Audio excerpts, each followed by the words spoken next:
بسم اللہ الرحمن الرحیم۔ خوف خدا کی وجہ سے 3 آدمیوں کی جان بچ گئی۔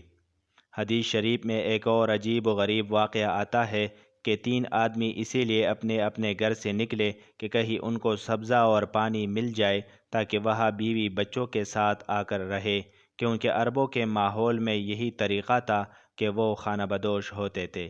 جہاں پانی اور سبزہ مل گیا بس وہی قیام کیا، جب پانی اور سبزہ ختم ہوا آگے چل دیے۔ تو یہ 3 آدمی سبزے اور پانی کی تلاش میں نکلے۔ ابھی راستے ہی میں تھے کہ بارش شروع ہو گئی۔ اب کوئی ایسی جگہ نہیں تھی جہاں جا کر اپنے آپ کو بارش سے بچا سکے۔ اس دوران ان کو پہاڑ میں ایک غار نظر آیا تو وہاں گھس گئے تاکہ بارش سے بچ سکے۔ جب وہاں جا کر اندر بیٹھے تو اچانک اوپر سے چٹان کا ایک ٹکڑا ٹوٹا اور سیدھا آ کر ان کے غار کے منہ پر بیٹھ گیا، اور یہ تینوں غار کے اندر بند ہو گئے۔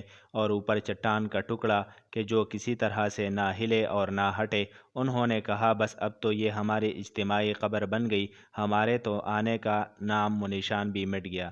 اللہ کے سوا کسی کو بھی نہیں معلوم کہ ہم کہاں ہیں۔ اب تو یہاں سوائے مرنے کے اور کوئی چیز نظر نہیں آ رہی ہے۔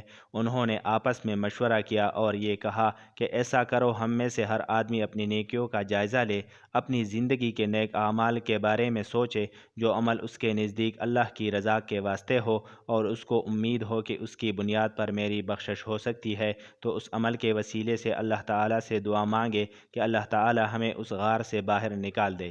ان میں سے ایک آدمی نے اللہ تعالیٰ سے یہ عرض کیا کہ پروردگار عالم، آپ کو معلوم ہے کہ مجھے ایک عورت سے محبت تھی اور میں نے اس سے اپنی خواہش کا اظہار کیا۔ پہلے تو وہ نہ مانی، پھر میں نے اس کو کچھ پیسے دیے تو بالآخر وہ تیار ہو گئی، اور جب وہ تیار ہو گئی اور میں اس کے قریب ہوا تو اس نے کہا اتق اللہ، اللہ سے ڈر۔ یہ سن کر میں ایک دم آپ کے خوف سے کھڑا ہو گیا۔ تو یا اللہ، اس پر پوری طرح قابو پانے کے بعد میرا اس سے جدا ہو جانا اور الگ ہو جانا اور کھڑا ہو جانا اگر آپ کے خوف سے تھا اور آپ کے رحمت کی امید پر تھا، تو یا اللہ اس چٹان کو ہمارے سروں سے ہٹا دیجیے۔ بس یہ کہنا تھا کہ ایک تہائی غار کا منہ کھل گیا۔ پھر دوسرے نے کہا کہ یا اللہ، آپ جانتے ہیں کہ میرے بوڑھے ماں باپ تھے، میں ان کا خدمت گزار تھا اور میں بھی صاحب اولاد تھا۔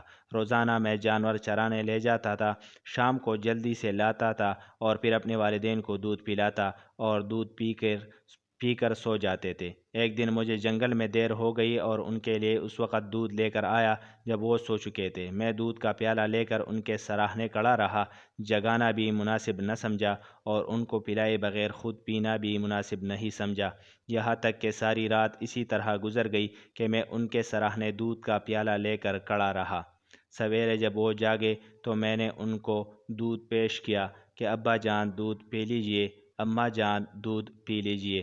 یا اللہ، اگر میں نے عمل صرف آپ کی رحمت کی امید پر اور آپ کے خوف سے کیا ہے تو یا اللہ اس پہاڑ کو ہمارے سروں سے ہٹا دیجئے۔ بس یہ کہنا تھا کہ ایک تہائی حصہ اور ہٹ گیا۔ سبحان اللہ۔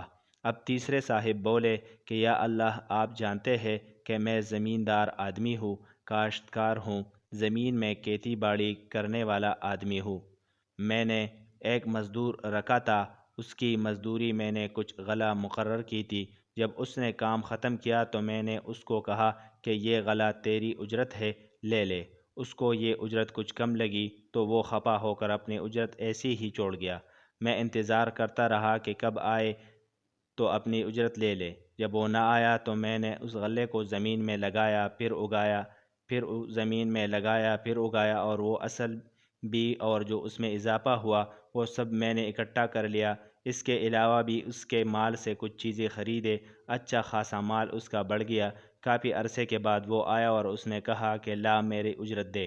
میں نے کہا یہ سب مال تیرا ہے، گندم کا یہ سارا گودام تیرا ہے۔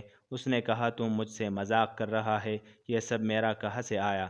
میں نے کہا تیرا ہی ہے، لے جا، تیری اجرت میرے پاس امانت تھی، اس کو میں نے لگایا اور بڑھایا، اب وہ اتنی ہو گئی ہے، وہ ہکا بکا رہ گیا کہ ایسے بھی امانت دار ہو سکتے ہیں۔